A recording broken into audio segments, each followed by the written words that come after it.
কি খাচ্ছ তোমরা? এগুলো কি? আলু? আলু? না না না, থ্যাংক ইউ, শেষ শেষ। এটা কি?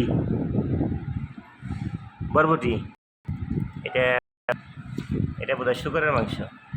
দেখেন চায়নাদের খাবার কি অদ্ভুত জিনিস, রান্না বান্নার আইটেম দেখেন। এইটা হলো কারকলের স্যুপ, মানে জাস্ট পানি, আর এটা সিদ্ধ কি, আর এই আলু আলু আলু সিদ্ধ করছে। আমরা ভর্তা ভর্তা বানায় খাই। এটা কি? এটা কি? এটা সম্ভবত সয়া সস বা চিলি মানে। আচ্ছা, এই কেমন টেস্ট কেমন? হাওদা হাওদা। ও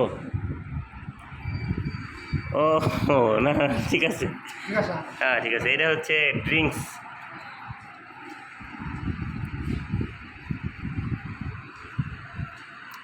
খুব সুন্দর করে খাচ্ছে। ঈদের আগের দিন, মানে কোনো কাজকর্ম নাই তো, এমনিতে খুব পরিশ্রম করে এরা, পরিশ্রম করতে খুব ভালোবাসে। এই যে আমাকে একটা সিগারেট গিফট করতেছে। ও শেষে এই দেখেন। ও ম্যাস, ওকে ওকে ওকে। ওদের খাবার দেখতে খুব সুন্দর, কিন্তু খাইতে মোটেও মজা না। সবগুলো হলো কাঁচা কাঁচা খাবার।